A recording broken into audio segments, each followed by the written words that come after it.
आदरणीय मेरे क्षेत्र के जागरूक और जो बैठे हैं इनमें मेरे गुरुजी भी हैं कई। आप सभी का मैं बहुत बहुत आभारी हूँ कि आपने मुझे बोलने का अवसर दिया।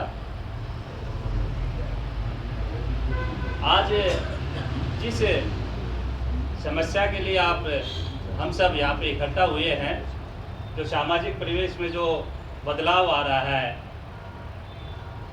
मेरे को ये लगता है कि ये कोई बहुत तात्कालिक समस्या नहीं है। ऐसा नहीं है कि कोई अभी उत्पन्न हुई है, अभी खड़ी हुई है और इसका समाधान इतना जल्दी आ जाएगा। दशकों लग जाते हैं किसी भी सामाजिक बुराई को पनपने में और उसको समाप्त करने में। ये दशकों पुरानी समस्या धीरे धीरे आज से 30 साल 40 साल पहले जिसके बीज हमने बोए थे वो आज फलीभूत हो रहे हैं। उनको आज हम उस फसल को आज हम काट रहे हैं। उस समय ध्यान नहीं दिया हमने तो ये आगे बढ़ती गई और अब भी ध्यान नहीं देंगे तो आगे और ज़्यादा बढ़ती जाएगी, चाहे वो किसी भी प्रकार के परिवर्तन हो। ज़्यादातर तो वही है कि जो समाज का जो ताना बाना है इसको जो छिन्न भिन्न कर रहे हैं, मुख्य रूप से तो वही है। और इसके लिए मैं यूँ कहूँ कि किसी एक वर्ग को, जैसे हमारी जो बहन बेटियां हैं उनको दोष देना या किसी को भी शायद उचित नहीं है। हम सब जिम्मेवार। ये अर्थ युग था और हम सब, जिसमें मैं भी हूँ, सारे धन के पीछे हैं।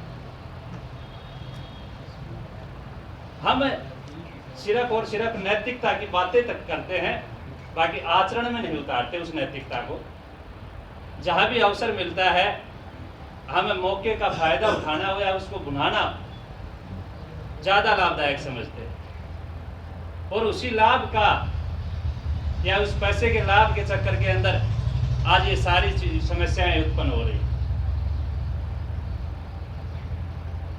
कह रहे हैं कि भाई बहन बेटियां जा रही हैं, हम बहन बेटियों के ऊपर रोका टोकी भैया उनके चाहे वो पहनावा हो या और कोई दूसरी चीज़ें हो। मैं ऐसा बहुत महसूस करता हूँ कि हम उनके ऊपर तो टीका टिप्पणी कर रहे हैं, पर हमारे घर में जो अपने लड़के हम उन पर कम करते हैं। ये समस्या सिर्फ और सिर्फ एक वर्ग की नहीं है, हमारी ज़्यादा है कि हम अपने लड़कों पे भी ध्यान दें, अपनी लड़कियों को और ज़्यादा अधिकार भी दें और बोल्ड बनाएं, दोनों रूप से, शारीरिक रूप से और मानसिक रूप से। मानसिक रूप से मजबूत बनाना बहुत जरूरी है। जब तक हम उनको मानसिक रूप से मजबूत नहीं बनाएंगे, और मानसिक रूप से मजबूत बनाने में सबसे ज़्यादा भूमिका होती है माँ बाप की और दादा दादी। सबसे ज़्यादा जो भूमिका है वो माँ बाप और दादा दादी, इससे ज़्यादा कोई नहीं बना सकता। अपने बच्चों को कभी ये बताएं नहीं कि वो लड़कियां हैं, कि समाज का हिस्सा है। बेटे जैसे हम घर में हम हैं, पुरुष है, ऐसे ही आपकी भूमिका है। जैसे पुरुष घर को चलाएगा ऐसे ही आप भी चलाएंगे, और इसके लिए आप मजबूत बने।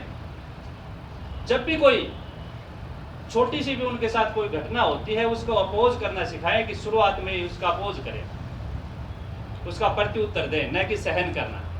ये न सिखाएं कि भाई कोई बात नहीं लड़की है।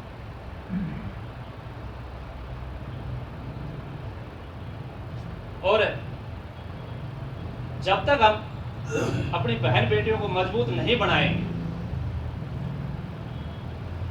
शारीरिक रूप से भी मानसिक रूप से बहुत ज़्यादा जरूरी है, तब तक ये घटनाएं बढ़ती जाएंगी। समाज में ऐसे गिरोह हैं, एक तरह से गिरोह के रूप में काम कर रहे हैं लोग, जो हमारे यूथ को, चाहे वो नशा हो या जो दूसरी लाइनें हैं, उसकी तरफ कन्वर्ट कर रहे हैं। हम उनका विरोध करें, विरोध नहीं कर सकते तो कम से कम अपने बच्चों को तो ये शिक्षा दें कि भाई इनसे दूर रहें, उनके नज़दीक न जाने दें, ऐसे परिवेश न बनने दें। एक काम की बहुत ज़्यादा वर्क कल्चर नहीं है हमारी वर्क कल्चर नहीं है। जब हम दूसरों को कहाँ से कहेंगे? वर्क कल्चर को बढ़ावा दें हम, जब भी हमें समय मिलता है, चाहे हम सामाजिक या सार्वजनिक जो चीज़ें हैं वहाँ पे जाके चाहे छोटा सा 1 घंटे का भी क्यों न काम करें, श्रमदान करें। गांव में जोड़ है, मंदिर है, कुआं है, उसकी साफ सफाई कर ले, चाहे हम जा करके सुबह शाम या कोई भी टाइम फिक्स कर ले कि आधा घंटा ही सही पर मैं वहाँ पे जाके काम करूँगा। और इससे ना हमारे बच्चों में भी बड़ा कल्चर आएगी। सबके पास क्या है कि मोबाइल जो साधन हो गया कि जैसे ही समय मिलता है सब अपने अपने मोबाइल पे बिजी, चाहे हमारे बुजुर्ग हों, आज बुजुर्गों के पास भी है, जवानों के पास में भी है और बच्चों के पास में तो है ही। इसके बिना काम तो नहीं चलता।